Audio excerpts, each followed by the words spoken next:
और अरब के रेगिस्तान में परमाणु महायुद्ध की आहट सुनाई दे रही है। वार्ता के तमाम रास्ते फेल होने के बाद अब राष्ट्रपति डोनाल्ड ट्रंप फाइनल प्रहार की तैयारी में।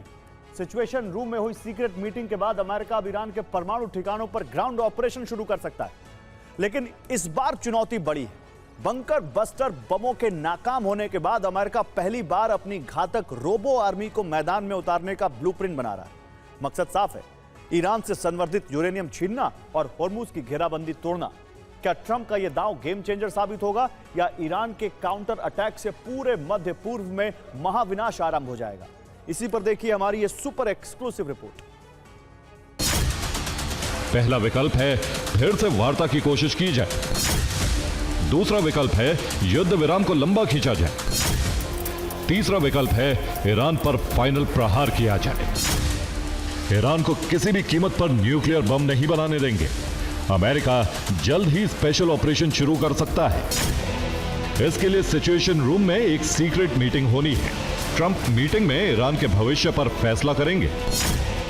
मीटिंग में राष्ट्रीय सुरक्षा समिति के सदस्य और अमेरिकी सेना के कमांडर शामिल होंगे। सबसे अहम मुद्दा होगा कि कैसे ईरान के न्यूक्लियर प्रोग्राम को खत्म किया जाए। पेंटागन रोबो आर्मी को ऑपरेशन यूरेनियम के लिए लगा सकता है। ईरान में अमेरिका का स्पेशल ऑपरेशन कभी भी शुरू हो सकता है, जिसे काफी दूर कमांड रूम से ऑपरेट किया जाएगा। 450 किलो यूरेनियम पर यूएस की नजर है, जिस पर वो कब्जा करने की तैयारी कर चुका है। इसके लिए जो प्लान है उसके मुताबिक परमाणु ठिकानों पर रोबो फोर्स पहुंचेगी और वहां अपने मिशन पर काम शुरू कर सकती है।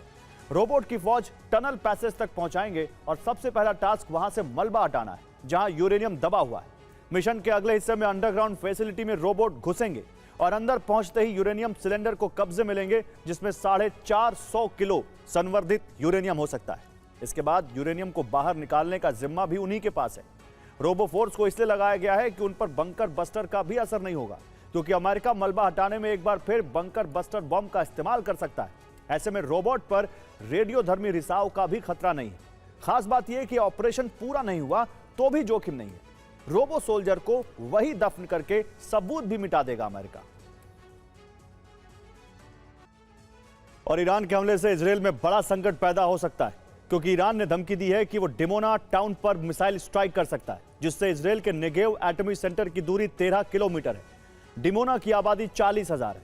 इसी दौरान नेगेव एटमी सेंटर से 30 किलोमीटर दूर पड़ने वाला अराद टाउन भी टारगेट पर है, जिसकी आबादी 30,000 है। अब एटमी सेंटर पर हमला हुआ तो रेडिएशन फैलने का खतरा है।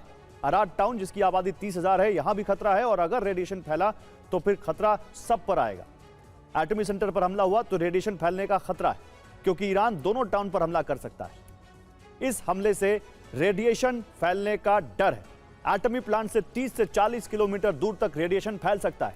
दोनों टाउन तक रेडिएशन पहुंच सकता है, जहां रहने वाले 70,000 लोगों की जिंदगी पर खतरा मंडरा रहा है।